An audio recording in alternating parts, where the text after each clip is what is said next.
Viewers welcome back in our programme जी। Doctor साहब 15 अगस्त की विचार चर्चा ਨੂੰ ਅੱਗੇ ਤੋਰਦੇ ਹਾਂ, ਤੁਸੀਂ ਹੋਰ ਸਾਡੇ ਦਰਸ਼ਕਾਂ ਨੂੰ ਕੀ ਕਹਿਣਾ ਚਾਹੋਗੇ? देखो हुण असीं यूनियन सिटी के नारे गली गली में शोर है, भारत माता चोर है, इस तो अगे फिर वापस चलिए पहला श्रीनगर चलते हैं क्योंकि गर्मी है, गर्मी तुसी ठंडा इलाका देखते हो जी। हुण उत्थे महबूबा जी जम्मू कश्मीर की चीफ मिनिस्टर बीजेपी के नाल सरकार बनाई हुई है। यही PDP पार्टी है जिहड़ी कदे कश्मीरी लोकां दीयां भावनावां दी जिहड़ी है वो रिप्रजेंटेटिव बनी हुई सी। उदों उमर अब्दुल्ला जां फारूक अब्दुल्ला टब्बर शेख अब्दुल्ले दा उन्हां नूं ट्रेटर कहंदे सी कि भी ये गद्दार ने रले हुए ने। हुण बीजेपी नाल मिल के सरकार बनाई हुई है और जो कुछ उत्थे पिछले आलमोस्ट हुण तां 40 दिन हो गए ने उत्थे चल रहा वो किसी तो लुकिया छिपिया नहीं है। वो इस हद तक पहुँच गया है कि पाकिस्तान के प्राइम मिनिस्टर ने और होरना ने भी United Nations human rights commission नूं लिखिया कि भाई उत्थे तुसी अपना भेजो ਜਿਹੜਾ ਡੈਲੀਗੇਸ਼ਨ ਭੇਜੋ ਕਸ਼ਮੀਰ ਦੇ ਵਿੱਚ। ਅੱਜ ਸਵਾ ਮਹੀਨੇ ਤੋਂ ਜ਼ਿਆਦਾ ਹੋ ਗਿਆ ਹੈ। ਲੋਕਾਂ ਦੀਆਂ ਮੁੱਢਲੀਆਂ ਲੋੜਾਂ ਵੀ ਜਿਹੜੀਆਂ ਨੇ ਉਹ ਘਰਾਂ ਦੇ ਅੰਦਰ ਕੈਦ ਨੇ। 6000 ਤੋਂ ਜ਼ਿਆਦਾ ਜ਼ਖਮੀ ਨੇ, ਸੈਂਕੜਿਆਂ ਅੰਨੇ ਹੋ ਗਏ ਨੇ, 60 ਦੇ ਕਰੀਬ ਮਰ ਚੁੱਕੇ ਨੇ ਜੀ। ਔਰ United nations human right commission ਨੇ ਆਪਣੀ ਜਿਹੜੀ ਹੈ ਰਿਕੁਐਸਟ ਭੇਜੀ ਇੰਡੀਅਨ ਗਵਰਨਮੈਂਟ ਨੂੰ। ਔਰ ਦੇਖੋ ਕਈ ਵਾਰ ਸਾਡੇ ਜਿਹੜੇ ਕੁਝ ਲੋਕ ਪਤਾ ਨਹੀਂ ਹਿੱਲੇ ਹੋਏ ਨੇ ਜਾਂ ਉਹ ਬੇਈਮਾਨ ਨੇ, ਉਹ ਇੱਕ ਜਾਂ ਦੂਜੀ ਪਾਰਟੀ 'ਚ ਡਿਸਟਿੰਕਸ਼ਨ ਕਰਨਗੇ। ਜਿਵੇਂ ਹੋਏਗਾ ਜੀ ਇਹ ਤਾਂ ਕਾਂਗਰਸ ਨੇ ਕੀਤਾ ਜੀ, ਇੰਦਰਾ ਗਾਂਧੀ ਨੇ ਕੀਤਾ ਜੂਨ 84 ਨਵੰਬਰ 84, ਜਾਂ ਦੇਖੋ ਜੀ ਕਾਂਗਰਸ ਵੀ ਮਾੜੀ ਹੋ ਸਕਦੀ ਹੈ, ਬੀਜੇਪੀ ਵੀ ਮਾੜੀ ਹੋ ਸਕਦੀ ਹੈ, ਕੇਜਰੀਵਾਲ ਤਾਂ ਮਾੜਾ ਨਹੀਂ ਹੈ। ਜਾਂ ਕੋਈ ਕਹਿਣਗੇ ਜੀ ਦੇਖੋ ਕਮਿਊਨਿਸਟ ਪਾਰਟੀ ਉਹ ਤਾਂ ਖਲੋਤੀ ਇਸ ਗੱਲ ਦੇ ਉੱਤੇ ਹੈ। ਫਿਰ ਤੁਸੀਂ ਈਵਨ ਖੇਤਰੀ ਪਾਰਟੀਆਂ ਦਾ ਲੈ ਲਓ ਵੀ ਸਾਨੂੰ ਕਈ ਵਾਰੀ ਲੱਗਦਾ ਹੁੰਦਾ ਵੀ ਖੇਤਰੀ ਪਾਰਟੀਆਂ ਇੱਕ ਡਿਫਰੈਂਟ ਨੈਸ਼ਨਲ ਪਾਰਟੀਆਂ ਨਾਲੋਂ ਰੱਖਦੀਆਂ ਨੇ। ਹੁਣ United nations human right commission ਦੀ ਰਿਕੁਐਸਟ ਦੇ ਉੱਤੇ ਔਰ ਜੋ ਮਾਹੌਲ ਬਣਿਆ ਸੀ ਉਹਨੂੰ ਡਿਲੂਟ ਕਰਨ ਲਈ ਦੱਸਣ ਲਈ ਜੀ ਅਸੀਂ ਸਾਰੇ ਇਕੱਠੇ ਹਾਂ। ਰੂਲਿੰਗ ਪਾਰਟੀ ਨੇ ਬੀਜੇਪੀ ਨੇ ਆਲ ਪਾਰਟੀ ਮੀਟਿੰਗ ਸੱਦੀ, ਸਰਵਦਲੀ ਕਾਨਫਰੰਸ ਜਿਹਨੂੰ ਕਹਿੰਦੇ ਨੇ ਜੀ। ਔਰ ਉਹਦੇ 'ਚ ਉਹਨਾਂ ਨੇ ਇਹ ਰਿਕੁਐਸਟ ਰੱਖੀ ਕਿ ਜੀ ਇਹ ਹਿਊਮਨ ਰਾਈਟ ਕਮਿਸ਼ਨ ਜਿਹੜਾ UN ਦਾ ਉਹ ਆਉਣਾ ਚਾਹੁੰਦਾ। ਸਾਰੀਆਂ ਪਾਰਟੀਆਂ ਨੇ ਯੂਨੈਨਿਮਸਲੀ, ਉਹਦੇ 'ਚ ਕਾਂਗਰਸ ਵੀ ਹੈ, ਉਹਦੇ 'ਚ ਕਮਿਊਨਿਸਟ ਵੀ ਨੇ, ਉਹਦੇ 'ਚ ਆਮ ਆਦਮੀ ਵੀ ਹੈ, ਉਹਦੇ 'ਚ ਜਿਹੜੇ ਨੇ ਰੀਜਨਲ ਖੇਤਰੀ ਯੂਨੈਨਿਮਸਲੀ ਇੱਕ ਵੀ ਡਾਇਸਾ ਨਹੀਂ। ਉਹਨਾਂ ਨੇ ਕਿਹਾ ਜੀ ਇਹ ਬਿਲਕੁਲ ਇਹ ਭਾਰਤ ਦਾ ਅੰਦਰੂਨੀ ਮਾਮਲਾ ਹੈ, ਯੂਨਾਈਟਿਡ ਨੇਸ਼ਨਸ ਨੂੰ ਕੋਈ ਹੱਕ ਨਹੀਂ ਹੈ ਇੱਥੇ ਆਪਣਾ ਕਮਿਸ਼ਨ ਭੇਜਣ ਦਾ, ਔਰ ਉਹ ਬਿਲਕੁਲ ਜਿਹੜਾ ਹੈ ਇਹ ਨਹੀਂ ਭੇਜੋ। ਹੁਣ ਤੁਸੀਂ ਕਿਹੜੀ ਡਿਸਟਿੰਕਸ਼ਨ ਕਰੋਗੇ ਜੀ? ਔਰ ਇਹੀ ਗੱਲ ਮਾਸਟਰ ਤਾਰਾ ਸਿੰਘ ਜਿਹਦਾ ਇੱਕ ਵੱਡਾ ਨਾ ਪੱਖੀ ਰੋਲ ਹੈ ਜਿਸ ਹਾਲਤ ਦੇ ਵਿੱਚ ਅਸੀਂ ਅੱਜ ਫਸੇ ਹਾਂ 47 ਦੇ ਦੌਰ 'ਚ, ਉਹਨੇ ਜਦੋਂ ਆਪਣੀ ਸਵੈ ਜੀਵਨੀ ਬਾਅਦ ਦੇ ਵਿੱਚ ਲਿਖੀ ਉਸ ਦੇ ਵਿੱਚ ਉਹਨੇ ਵੀ ਇਹ ਗੱਲ ਮੰਨੀ। ਉਹਨੇ ਕਿਹਾ ਕਿ ਜੀ ਇਹ ਜਿਹੜਾ ਬਹੁ ਗਿਣਤੀ ਦਾ ਰਾਜ ਹੁੰਦਾ ਹੈ ਇਹ ਡਿਕਟੇਟਰਸ਼ਿਪ ਤੋਂ ਵੀ ਮਾੜਾ ਹੁੰਦਾ ਹੈ ਜੀ। ਕਿਉਂਕਿ ਡਿਕਟੇਟਰਸ਼ਿਪ 'ਚ ਤੁਹਾਨੂੰ ਹੋਪ ਹੁੰਦੀ ਹੈ, ਆਸ ਹੁੰਦੀ ਹੈ ਕਿ ਜੇ ਡਿਕਟੇਟਰ ਮਰ ਜਾਏਗਾ ਤੁਹਾਡਾ ਛੁਟਕਾਰਾ ਹੋ ਜਾਏਗਾ, ਪਰ ਇਹਦੇ 'ਚ ਤਾਂ ਤੁਹਾਡੇ ਕੋਲ ਕੋਈ ਛੁਟਕਾਰਾ ਹੀ ਨਹੀਂ ਹੈ। ਹੁਣ ਇਹ ਅੰਦਾਜ਼ਾ ਲਾ ਲਓ ਵੀ ਕਸ਼ਮੀਰ ਸੜ ਰਿਹਾ, ਜਿਹੜੀ ਹਮੀ ਅਸਤ ਕਿ ਵੀ ਜੇ ਦੁਨੀਆ ਦੇ ਉੱਤੇ ਕੋਈ ਜੰਨਤ ਹੈ, ਹੈਵਨ ਹੈ, ਇਹੀ ਹੈ ਜੀ। ਅੱਜ ਹਜ਼ਾਰਾਂ ਜ਼ਖਮੀ, ਸੈਂਕੜਿਆਂ ਦੀਆਂ ਅੱਖਾਂ ਦੀ ਰੋਸ਼ਨੀ, ਔਰ ਅੱਜ ਨਹੀਂ ਪਿਛਲੇ 70 ਸਾਲ ਤੋਂ ਕਸ਼ਮੀਰ ਵਾਦੀ ਦੇ ਵਿੱਚ ਲੱਖਾਂ ਜਿਹੜੇ ਨੇ ਮਾਰੇ ਗਏ ਨੇ, ਹਜ਼ਾਰਾਂ ਬੱਚੀਆਂ ਬੇਆਬਰੂ ਹੋਈਆਂ ਨੇ, ਹੋ ਰਹੀਆਂ ਨੇ ਲਗਾਤਾਰਤਾ ਨਾਲ। ਜੋ ਵਰਤਾਰਾ ਫੌਜ ਦਾ ਉੱਥੇ ਚੱਲ ਰਿਹਾ ਸੁਰੱਖਿਆ ਦਸਤਿਆਂ ਦਾ, ਇਹਦੇ ਬਾਵਜੂਦ ਹਿਊਮਨ ਰਾਈਟ ਬਾਡੀ ਜਿਹੜੀ ਹੈ ਉਹ ਇੱਕ ਫੈਕਟ ਫਾਈਂਡਿੰਗ ਮਿਸ਼ਨ ਭੇਜਣਾ ਚਾਹੁੰਦੀ ਹੈ ਔਰ ਉਹਨੂੰ ਡਿਨਾਈ। ਔਰ ਇਹ ਮੁਫਤੀ ਦੀ ਡਾਟਰ ਜਿਹੜੀ ਹੈ ਮਹਿਬੂਬਾ, ਇਹ ਕਿਸ ਕਿਸਮ ਦੀ ਰਿਪਰੈਜ਼ੈਂਟੇਟਿਵ ਹੈ, ਕਿਸ ਕਿਸਮ ਦੀ? ਔਰ ਇਹ ਵੀ ਜਿਹੜੀ ਹੈ ਇੱਕ ਔਰਤ 'ਚ ਅਸੀਂ ਐਕਸਪੈਕਟ ਕਰਦੇ ਹਾਂ ਵੀ ਕੰਪੈਸ਼ਨ ਜ਼ਿਆਦਾ ਹੁੰਦਾ ਹੈ। ਔਰਤ ਨੇ ਆਪਣੇ ਬੱਚੇ ਨੂੰ ਜੰਮਿਆ ਹੁੰਦਾ ਹੈ, ਪਾਲਿਆ ਹੁੰਦਾ ਹੈ, ਮਮਤਾ ਔਰ ਕੰਪੈਸ਼ਨ ਦੇ ਗੋ ਟੂਗੈਦਰ, ਕਿ ਵੀ ਦਇਆ ਭਾਵਨਾ ਹੁੰਦੀ ਹੈ। ਹੁਣ ਇਹਨੂੰ ਇੰਨੀ ਭੁੱਖ ਹੈ ਕੁਰਸੀ ਦੀ ਕਿ ਵੀ ਉਸ ਲੈਵਲ ਤੱਕ ਜਾ ਕੇ ਉਹਨੂੰ ਨਜ਼ਰ ਨਹੀਂ ਆ ਰਿਹਾ। ਪਰ ਕੁਝ ਚੀਜ਼ਾਂ ਇਲਾਹੀ ਜਿਹੜੇ ਨੇ ਉਹ ਤਰੀਕੇ ਹੁੰਦੇ ਨੇ ਗੱਲ ਸਮਝਾਉਣ ਦੇ। ਔਰ ਇਸ ਦਾ ਜਿਹੜੀ ਖਬਰ ਜਿਸ ਨੂੰ ਮਜਬੂਰੀ ਬਣ ਗਈ ਸਾਰੇ ਮੀਡੀਆ ਦਾ ਦੇਣਾ, ਕਿਉਂਕਿ ਪਹਿਲਾਂ ਹੀ ਉਹ ਦੱਸਣਾ ਚਾਹੁੰਦੇ ਸੀ ਕਿ ਦੇਖੋ ਜੀ ਕਸ਼ਮੀਰ ਦੇ ਵਿੱਚ ਹਾਲਤ ਭਾਵੇਂ ਕਰਫਿਊ ਦੂਜੇ ਲੱਗੇ ਆ ਸਾਰੀ ਵੈਲੀ 'ਚ, ਪਰ ਦੇਖੋ ਅਸੀਂ 15 ਅਗਸਤ ਸ਼ਾਨੋ ਸ਼ੌਕਤ ਨਾਲ ਮਨਾ ਰਹੇ ਔਰ ਉੱਥੇ ਬਖਸ਼ੀ ਸਟੇਡੀਅਮ ਹੈ श्रीनगर, ਉੱਥੇ ਬਹੁਤ ਜਿਹੜੇ ਨੇ ਇੰਟੈਲੀਜੈਂਸ ਵਾਲੇ ਸਿਵਲ ਕੱਪੜੇ ਪਾ ਕੇ ਪਹੁੰਚਾ ਦਿੱਤੇ, 4 ਚੁਫੇਰੇ ਫੌਜ ਦਾ ਘੇਰਾ, ਪੁਲਿਸ ਦਾ ਘੇਰਾ। ਤੇ ਇਹ ਮਹਿਬੂਬਾ ਬੀਬੀ ਜਿਹੜੇ ਨੇ ਇਹ ਵੀ ਬੜੇ ਜਿਹਨੂੰ ਕਹਿੰਦੇ ਨੇ ਕਿ ਵੀ ਉਹ ਇੱਕ ਇੱਕ ਕਦਮ ਰੱਖ ਕੇ ਉੱਥੇ ਪਹੁੰਚੀ, ਔਰ ਜਦੋਂ ਉਹਨੇ ਡੋਰ ਖਿੱਚੀ ਤੇ ਉਹ ਝੰਡਾ ਜਿਹੜਾ ਉਹ ਫਰਾਣਾ ਗਈ ਸੀ ਥੱਲੇ ਡਿੱਗ ਪਿਆ ਆ ਕੇ। ਚਲੋ ਸਿਰ ਤੇ ਨਹੀਂ ਵੱਜਿਆ, ਨਹੀਂ ਤਾਂ ਜ਼ਖਮੀ ਹਾਲਤ ਚ ਹੋਣਾ ਸੀ। ਹੁਣ ਉਹਨਾਂ ਨੂੰ ਪਤਾ ਨਾ ਲੱਗੇ ਉਧਰ ਨੈਸ਼ਨਲ ਐਂਥਮ ਵੱਜ ਰਿਹਾ ਕਿ ਵੀ ਜਨ ਗਣ ਮਨ ਅਧਿਨਾਇਕ ਦਾ ਝੰਡਾ ਥੱਲੇ ਡਿੱਗਿਆ ਹੋਇਆ। ਉਹ ਫਿਰ ਦਵਾ ਦਵ ਜਿਹੜੇ ਨੇ ਸਿਕਿਉਰਿਟੀ ਵਾਲਿਆਂ ਨੇ ਹੱਥ 'ਚ ਹੀ ਫੜ ਕੇ ਦਰਸ਼ਕ ਜਿਹੜੇ ਨੇ ਉਹ ਦੇਖ ਰਹੇ ਨੇ ਸਕਰੀਨ ਦੇ ਉੱਤੇ ਕਿ ਇਹਨੂੰ ਕਹਿੰਦੇ ਨੇ। ਹੁਣ ਉਹਨੇ ਡੀਜੀਪੀ ਜਿਹੜਾ ਮੌਕੇ ਤੇ ਆ ਜੀ, ਅਸੀਂ ਇਨਕੁਆਇਰੀ ਆਰਡਰ ਕਰਤੀ ਵੀ ਇਹ ਕਿਹਨੇ ਕੀਤਾ, ਪਰ ਮੈਸੇਜ ਚਲਾ ਗਿਆ ਬੜਾ ਕਲੀਅਰਲੀ। ਹੁਣ ਇਨਕੁਆਇਰੀ ਹੋਏਗੀ ਕਿਸੇ ਹੌਲਦਾਰ ਨੇ ਕਰਤਾ ਕਿ ਸੂਬੇਦਾਰ ਨੇ ਕਰਤਾ ਕਿ ਜੀ ਉਹਨੇ ਝੰਡਾ ਉਹੀ ਰੱਖਤਾ ਉੱਤੇ, ਬੰਨਿਆ ਹੀ ਨਹੀਂ ਵੀ ਥੱਲੇ ਡਿੱਗ ਪਏਗਾ, ਆਪੇ ਹੀ ਪਤਾ ਲੱਗ ਜਾਏਗਾ। ਜਾਂ ਮੈਂ ਇਹ ਸਮਝਦਾ ਵੀ ਕਈ ਵਾਰ ਰੱਬੀ ਕ੍ਰਿਸ਼ਮੇ ਹੁੰਦੇ ਨੇ ਇਹ ਦੱਸਣ ਦੇ ਲਈ ਕਿ ਇਸ ਧਰਤੀ ਦੇ ਉੱਤੇ ਹੁਣ ਤੁਹਾਡਾ ਝੰਡਾ ਨਹੀਂ ਝੂਲੇਗਾ, ਔਰ ਇੱਥੇ ਜਿਹੜੀ ਰਿੱਟ ਹੈ ਉਹ ਤੁਹਾਡੀ ਨਹੀਂ ਹੈ। ਤੁਹਾਡੇ ਜ਼ੁਲਮਾਂ ਦੀ ਬਦੌਲਤ ਤੁਹਾਡੀ ਜੜ ਇੱਥੋਂ ਪੁੱਟੀ ਗਈ। ਔਰ ਮੈਂ ਸਮਝਦਾ ਵੀ ਇਹ ਬਹੁਤ ਸਟਰੋਂਗ ਮੈਸੇਜ ਹੁੰਦਾ ਹੈ। ਕਈ ਵਾਰ ਕੁਝ ਚੀਜ਼ਾਂ ਜਸਟ ਇੱਕ ਉਹਨੂੰ ਮਿਸਟੇਕ ਕਹਿ ਲੋ, ਉਹਨੂੰ ਕੋਈ ਸ਼ਰਾਰਤ ਬਣਾ ਦੇਣਗੇ, ਕਿਸੇ ਦੇ ਖਾਤੇ 'ਚ ਪਾ ਦੇਣਗੇ। ਸੋ ਕੁੱਲ ਮਿਲਾ ਕੇ ਮੈਂ ਸਮਝਦਾ ਵੀ ਇਹ ਜਿਹੜੀ ਹੈ ਸਾਡੇ ਲਈ ਇਸ ਗੱਲ ਦਾ ਵੀ ਇੱਕ ਚੰਗੀ ਸੂਚਨਾ ਹੈ ਕਿ ਭਾਈ ਘੱਟੋ ਘੱਟ ਜਿੱਥੇ ਕਸ਼ਮੀਰੀ ਜੂਝ ਰਹੇ ਨੇ ਉਹਨਾਂ ਦੇ ਛੋਟੇ ਛੋਟੇ ਬੱਚੇ ਬੱਚੀਆਂ ਆਜ਼ਾਦੀ।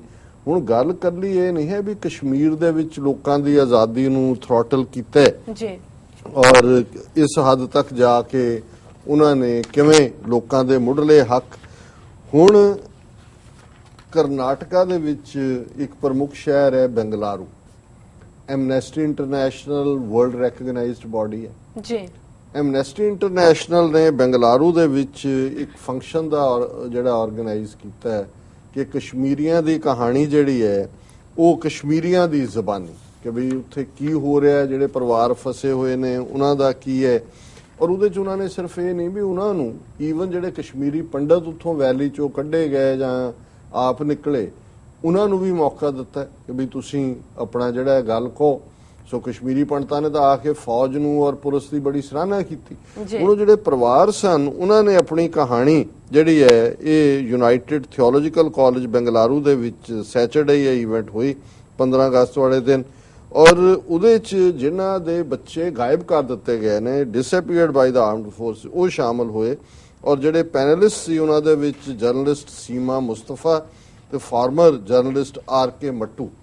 ਹੁਣ ਜਿਹੜੀ ਸੀਮਾ ਬੜੀ ਪ੍ਰੋਮੀਨੈਂਟ ਜਿਹੜੀ ਹੈ ਉਹ ਜਰਨਲਿਸਟ ਹੈ, ਔਰ ਆਰ.ਕੇ. ਮੱਟੂ ਖੁਦ ਕਸ਼ਮੀਰੀ ਬ੍ਰਾਹਮਣ ਹੈ। ਹੁਣ ਇਹਨਾਂ while members of the audience listened quietly to the testimonies of people whose family members had disappeared, arguments began when Mattu said that the Indian army was very disciplined. Some of the members of the audience took objection to these remarks. ਹੁਣ ਜਿਹੜੇ panel ਦੇ ਉੱਤੇ ਬੈਠਾ ਹੈ ਉਹ ਵੀ ਫੌਜ ਦੀ ਹਮਾਇਤ ਕਰ ਰਿਹਾ। ਸੋ ਜ਼ਾਹਰ ਹੈ ਵੀ ਜਿਹੜੇ ਲੋਕ ਨੇ ਉਹਨਾਂ ਚੋਂ ਇਤਰਾਜ਼ ਕੀਤਾ। Slogans pro and against the army presence in Kashmir were raised. Later on people also raised slogans for ਆਜ਼ਾਦੀ।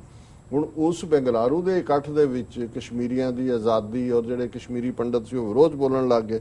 ਔਰ ਉਸ ਵੈਨਿਊ ਦੇ ਬਾਹਰ ਅਖਿਲ ਭਾਰਤੀ ਵਿਦਿਆਰਥੀ ਪਰਿਸ਼ਦ ਜਿਹੜਾ ਇਹਨਾਂ ਦਾ ਸਟੂਡੈਂਟ ਵਿੰਗ ਹੈ ਬੀਜੇਪੀ ਦਾ, ਉਹ ਪ੍ਰੋਟੈਸਟ ਕਰ ਰਿਹਾ ਸੀ।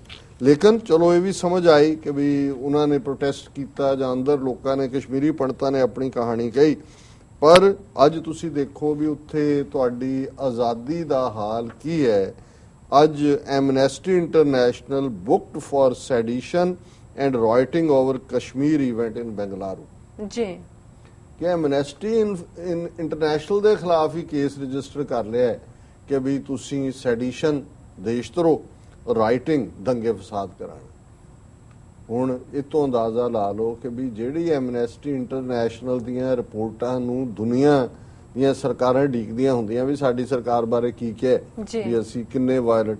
ਜੇ ਅੱਜ ਔਰ ਬੰਗਲਾਰੂ ਕੋਈ ਕਸ਼ਮੀਰ 'ਚ ਨਹੀਂ ਹੈ, ਬੰਗਲਾਰੂ ਯੂਪੀ ਮੱਧ ਪ੍ਰਦੇਸ਼ ਦੱਖਣ ਦੀ ਸਟੇਟ ਹੈ ਕਰਨਾਟਕਾ ਦੀ, ਔਰ ਕੰਪਲੇਨ ਕਰ ਰਹੀ ਹੈ ਅਖਿਲ ਭਾਰਤੀ ਵਿਦਿਆਰਥੀ ਪਰਿਸ਼ਦ ਤੇ ਸ਼ਿਕਾਇਤ ਦਰਜ ਕਰ ਰਹੀ ਹੈ ਪੁਲਿਸ ਜਿਹੜੀ ਉਹ ਸਟੇਟ ਦੀ ਹੈ।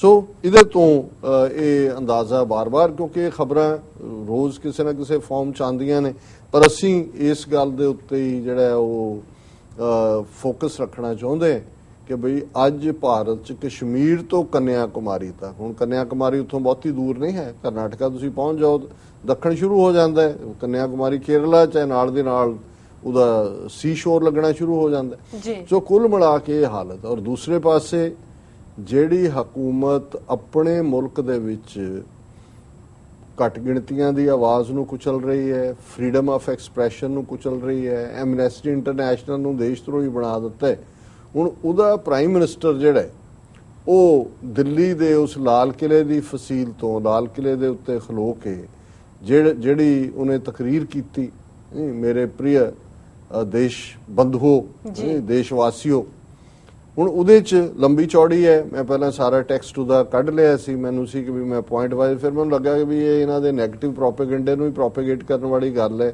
ਕੁਝ ਵੀ ਨਹੀਂ ਹੈ, ਝੂਠ ਦਾ ਪਲੰਦਾ ਹੈ। ਮੈਂ ਕਿਹਾ ਵੀ ਦੇਸ਼ਵਾਸੀਆਂ ਨੂੰ ਅਫਸੋਸ ਵੀ ਕਰ ਦਿੰਦਾ ਹੈ कि हम 1 बिलियन 300 मिलियन के जो रियो में गए, कोई मेडल नहीं लाए, अभी तक कोई मेडल नहीं मिला। भारत माता तुम्हें अपील है उनको मेडल दिलाओ, ਜਾਂ ਗਊ ਮਾਤਾ ਨੂੰ ਕਹਿ ਦਿੰਦੇ। ਹੁਣ ਅਚੀਵਮੈਂਟਸ ਦਾ ਜਿਹੜਾ ਉਹ ਪਰੰਦਾ ਗਣਾ ਰਿਹਾ ਹੈ, ਲੇਕਿਨ ਜਿਹੜੀ ਮੈਂ ਸਮਝਦਾ ਵੀ ਗੱਲ ਪਾਕਿਸਤਾਨ ਦੀ ਸਰਕਾਰ ਜਾਂ ਜਿਹੜੀਆਂ ਉੱਥੇ ਬੈਠੀਆਂ ਫੈਸਲਾ ਲੈਣ ਵਾਲੀਆਂ ਬਾਡੀਜ਼ ਨੇ ਉਹਨਾਂ ਨੂੰ ਸਮਝਣ ਦੀ ਹੈ।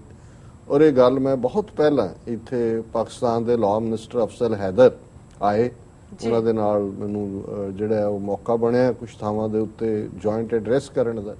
ਔਰ ਮੈਂ ਉਹਨਾਂ ਨੂੰ ਇਹ ਕਿਹਾ, ਮੈਂ ਕਿਹਾ ਜੀ ਤੁਹਾਨੂੰ ਇਹ ਤੁਸੀਂ ਇਹ ਸਮਝਦੇ ਨਹੀਂ ਹੋ ਕਿ ਇੰਡੀਆ ਦੇ ਨਾਲ ਤੁਸੀਂ ਸਮਝਦੇ ਹੋ ਵੀ ਤੁਸੀਂ ਆਹ ਕਰਤਾ, ਅਪਮੈਨਸ਼ਿਪ ਹੋ ਗਈ, ਕਸ਼ਮੀਰ ਦਾ ਇਸ਼ੂ ਸਿਕਿਉਰਿਟੀ। ਮੈਂ ਕਿਹਾ ਇਹ ਨਹੀਂ ਹੈ, ਇਹਨਾਂ ਦਾ ਇੱਕ ਤੋੜ ਹੈਗਾ। ਉਹ ਕਹਿੰਦੇ ਜੀ ਕੀ ਹੈ ਤੋੜ? ਮੈਂ ਕਿਹਾ ਸਿੱਖਾਂ ਦੀ ਮਦਦ ਕਰੋ ਜੀ, ਖਾਲਿਸਤਾਨ ਦੇ ਲਈ ਓਪਨਲੀ ਨਹੀਂ ਕਰਨਾ, ਕੋਈ ਨਾ ਡਿਪਲੋਮੈਟਿਕ ਸਪੋਰਟ ਦਿਓ, ਸਾਨੂੰ ਤੁਹਾਡੀ ਹੋਰ ਕਿਸੇ ਚੀਜ਼ ਦੀ ਲੋੜ ਨਹੀਂ। ਔਰ ਉਹ ਪਹਿਲਾਂ ਚੁੱਪ ਰਹੇ, ਫਿਰ ਥੋੜੀ ਦੇਰ ਬਾਅਦ ਮੈਨੂੰ ਕਹਿਣ ਲੱਗਿਆ ਜੀ ਜੇ ਅਸੀਂ ਸਪੋਰਟ ਦਿੱਤੀ ਤੇ ਇੰਡੀਆ ਬਲੋਚਿਸਤਾਨ ਦੀ ਲਈ ਨੂੰ ਖੜਾ ਕਰ ਦੇਗਾ। ਤੇ ਮੈਂ ਕਿਹਾ ਜੀ ਬਲੋਚਿਸਤਾਨ ਤਾਂ ਉਹਨਾਂ ਨੇ ਵੈਸੇ ਹੀ ਕਰ ਰਹੇ ਨੇ ਉੱਥੇ।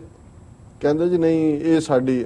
ਹੁਣ ਜਿਹੜੀ ਗੱਲ ਪਹਿਲਾਂ ਮੋਦੀ ਨੇ ਆਲ ਪਾਰਟੀ ਮੀਟਿੰਗ 'ਚ ਵੀ ਕਹੀ, ਉਹਨੇ ਕਿਹਾ ਕਿ ਜੀ ਪਾਕਿਸਤਾਨ ਜਿਹੜਾ ਕਸ਼ਮੀਰ ਦਾ ਬੜਾ ਵਾਵੇਲਾ ਕਰ ਰਿਹਾ ਹੈ, ਉਹ ਆਪਣੇ ਲੋਕਾਂ ਦੇ ਉੱਤੇ ਬਲੋਚਿਸਤਾਨ 'ਚ ਕੀ ਕਰ ਰਿਹਾ ਹੈ, ਪਾਕਿਸਤਾਨੀ ਕਬਜ਼ੇ ਵਾਲੇ ਕਸ਼ਮੀਰ 'ਚ ਕੀ ਕਰ ਰਿਹਾ ਹੈ, ਉਹ ਗਿਲਗਿਤ 'ਚ ਕੀ ਕਰ ਰਿਹਾ ਹੈ, ਉਹ ਬਾਲਟਿਸਤਾਨ 'ਚ ਕੀ ਕਰ ਰਿਹਾ ਹੈ।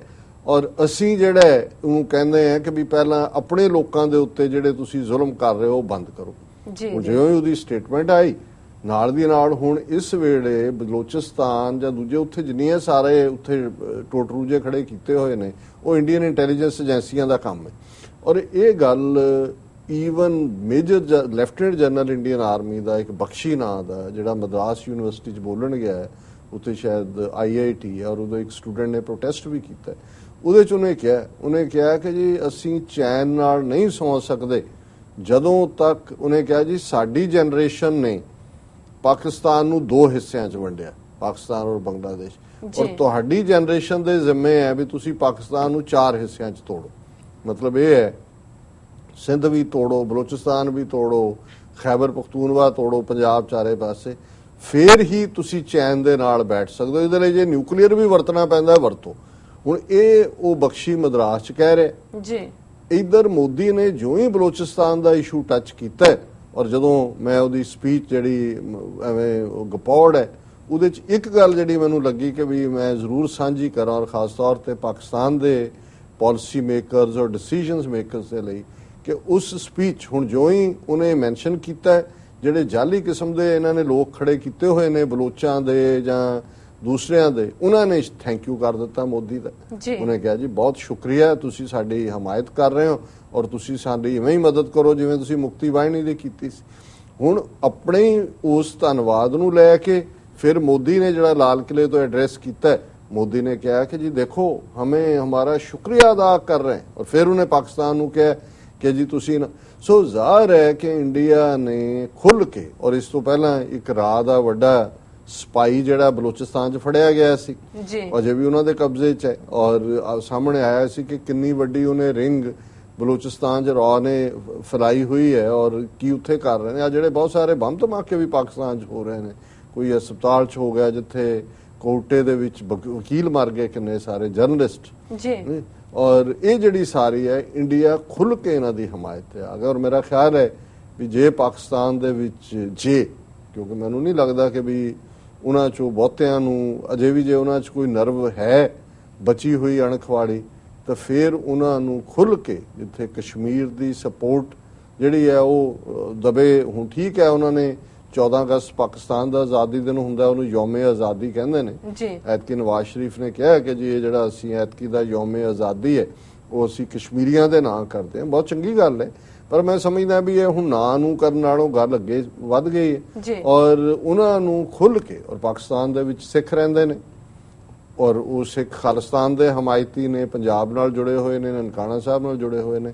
ਹੁਣ ਅਸੀਂ ਸਮਝਦੇ ਹਾਂ ਵੀ ਜੇ ਔਰ ਇਹ ਗੱਲ ਜੇ ਅਫਸਰ ਹੈਦਰ ਜਿਨ੍ਹਾਂ ਦੇ ਨਾਲ ਕਈ ਸਾਲ ਪਹਿਲਾਂ ਗੱਲ ਹੋਈ ਉਦੋਂ ਤੋਂ ਜਾਂ ਉਸ ਤੋਂ ਪਹਿਲਾਂ ਵੀ ਸਮਝ ਆਈ ਹੁੰਦੀ ਪਾਕਿਸਤਾਨ ਦੇ ਪਾਲਿਸੀ ਮੇਕਰਸ ਨੂੰ ਕਿ ਭਾਰਤ ਦਾ ਤੌੜ ਸਿੱਖ ਫੈਕਟਰ ਹੈ। ਜੇ ਸਿੱਖਾਂ ਦੀ ਹਮਾਇਤ ਡਿਪਲੋਮੈਟਿਕ, ਸਾਨੂੰ ਤੁਹਾਡੀ ਕੋਈ ਜਿਹੜਾ ਉਹ ਫੌਜੀ ਮਦਦ ਨਹੀਂ ਚਾਹੀਦੀ, ਸਾਨੂੰ ਤੁਹਾਡੇ ਕੋਈ ਪੈਸੇ ਦੀ ਲੋੜ ਨਹੀਂ ਹੈਗੀ, ਤੁਸੀਂ ਘੱਟੋ ਘੱਟ ਇੰਟਰਨੈਸ਼ਨਲ ਲੈਵਲ ਦੇ ਉੱਤੇ ਡਿਪਲੋਮੈਟਿਕ ਤੌਰ ਦੇ ਉੱਤੇ ਇਸ਼ੂ ਚੁੱਕੋ। ਕੀ ਚੱਲ ਰਿਹਾ ਪੰਜਾਬ, ਧਾਰਮਿਕ ਸਾਡੀ ਬੇਹਰਮਤੀ ਹੁਣ ਅੱਜ ਸਾਂਝਾ ਖੁਸ਼ ਹੈ। ਜੇ ਮਲੇਰਕੋਟਲੇ ਦੇ ਵਿੱਚ ਕੁਰਾਨੇ ਮਸਜਿਦ ਦੀ ਜਿਹੜੀ ਹੈ ਉਹ ਬੇਹਰਮਤੀ ਹੋਈ ਸੀ ਔਰ ਅੱਜ ਜਦੋਂ ਮੈਂ ਦੇਖ ਰਿਹਾ ਸੀ ਸੁਨਾਮ ਸ਼ਹਿਰ ਮਲੇਰਕੋਟਲੇ ਤੋਂ ਬਾਅਦ ਸੁਨਾਮ ਹੈ ਜਿੱਥੇ ਸਾਈਜ਼ੇਬਲ ਪੋਪੂਲੇਸ਼ਨ ਹੈ ਮੁਸਲਮਾਨਾਂ ਦੀ, ਉੱਥੇ ਮਸਜਿਦ ਦੇ ਵਿੱਚ ਜਿਹੜੇ 10-15 ਪੇਜ ਨੇ ਕੁਰਾਨ ਸ਼ਰੀਫ ਦੇ ਉਹ ਫਟੇ ਹੋਏ ਪਾਏ ਗਏ ਨੇ।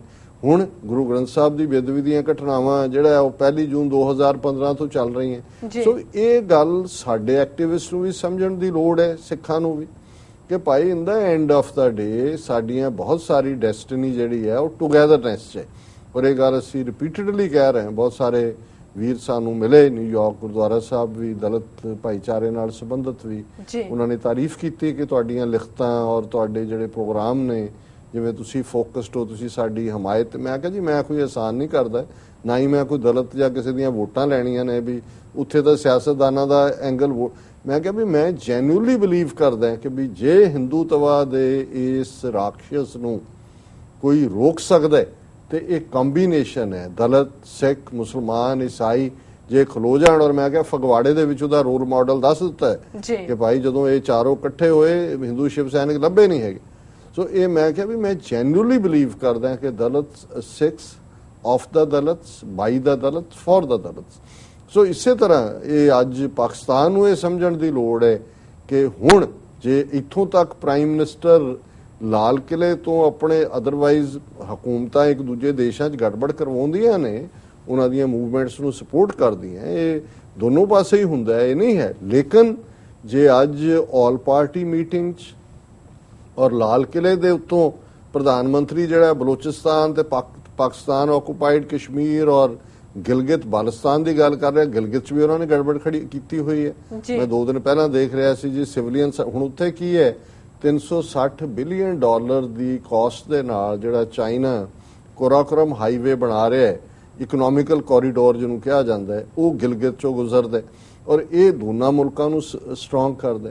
ਸੋ ਉੱਥੇ ਇੰਡੀਅਨਸ ਨੇ ਔਰ ਪਾਕਿਸਤਾਨ ਦੇ ਵਿੱਚ ਸਿਰਫ ਇੱਕੋ ਹੀ ਗਿਲਗਿਤ ਇਲਾਕਾ ਹੈ ਜਿਹੜਾ ਸ਼ੀਆ ਮੈਜੋਰਿਟੀ ਹੈ, ਜਿੱਥੇ ਸ਼ੀਆਂ ਦੀ ਬਹੁਤ ਗਿਣਤੀ ਹੈ ਔਰ ਇਹਨਾਂ ਨੇ ਆਪਣੇ ਏਜੰਟਾਂ ਰਾਹੀਂ ਉੱਥੇ ਗੜਬੜ ਸ਼ੁਰੂ ਕਰਾਈ ਹੋਈ ਹੈ ਔਰ ਉਹਨਾਂ ਨੇ ਕੁਝ ਨੌਜਵਾਨਾਂ ਨੂੰ ਚੁੱਕਿਆ ਹੋਏਗਾ। ਫੌਜ ਜਾਂ ਪੁਲਿਸ ਜਿੱਥੇ ਵੀ ਹੁੰਦੀ ਹੈ ਉਹ ਹਾਈ ਹੈਂਡਡਨੈਸ ਕਰਦੀ ਹੈ, ਉਹਦੇ ਥੱਲੇ ਫਿਰ ਇਹਨਾਂ ਨੇ ਲੋਕਾਂ ਨੂੰ ਕਰ ਲਿਆ। ਔਰ ਇਹਨੇ ਮੋਦੀ ਨੇ ਆਪਣੀ ਸਪੀਚ ਜਿੱਥੇ ਬਲੋਚਿਸਤਾਨ, ਪਾਕਿਸਤਾਨੀ ਕਸ਼ਮੀਰ, ਆਜ਼ਾਦ ਕਸ਼ਮੀਰ ਦੀ ਗੱਲ ਕੀਤੀ, ਉੱਥੇ ਨਾਲ ਗਿਲਗਿਤ ਵੀ ਜੋੜ ਦਿੱਤਾ। ਸੋ ਅਸੀਂ ਸਮਝਦੇ ਹਾਂ ਵੀ ਇਹ ਹੁਣ ਪਾਕਿਸਤਾਨੀ ਹਕੂਮਤ ਔਰ ਉਹਨਾਂ ਦੇ ਨੇ ਦੇਖਣਾ ਹੈ, ਉਹਨਾਂ ਦੀ ਫੌਜ ਜਾਂ ਜੋ ਵੀ ਉਹਨਾਂ ਦੇ ਫੈਸਲਾ ਲੈਣ ਵਾਲੇ ਨੇ ਕਿ ਵੀ ਅਜੇ ਵੀ ਉਹਨਾਂ ਨੇ ਇਹਨਾਂ ਤੋਂ ਡਰ ਕੇ ਹੀ ਰਹਿਣੇ ਜਾਂ ਖੁੱਲ ਕੇ ਜਿਹੜੀਆਂ ਭਾਰਤ ਵਿਚਲੀਆਂ ਆਜ਼ਾਦੀ ਤਹਿਰੀਕਾਂ ਨੇ, ਖਾਸ ਤੌਰ ਤੇ ਕਸ਼ਮੀਰ ਦੀ ਤਹਿਰੀਕ ਔਰ ਖਾਲਿਸਤਾਨ ਦੀ ਤਹਿਰੀਕ, ਇਸ ਦੀ ਮਦਦ ਦੇ ਉੱਤੇ ਆਉਣ। ਸੋ ਇਹ ਅੱਜ ਦਾ ਮੁੱਖ ਇਸ਼ੂ ਹੈ ਜੀ। ਡਾਕਟਰ ਸਾਹਿਬ ਤੁਹਾਡਾ ਬਹੁਤ ਬਹੁਤ ਸ਼ੁਕਰੀਆ। ਇਸ ਨਾਲ ਲੈਣੇ ਆ ਬ੍ਰੇਕ। ਵਿਊਅਰਸ ਤੁਸੀਂ ਕਿਤਨੇ ਜਾਣਾ, ਮਿਲਦੇ ਆ ਆਫਟਰ ਦਿਸ ਸ਼ਾਰਟ ਬ੍ਰੇਕ।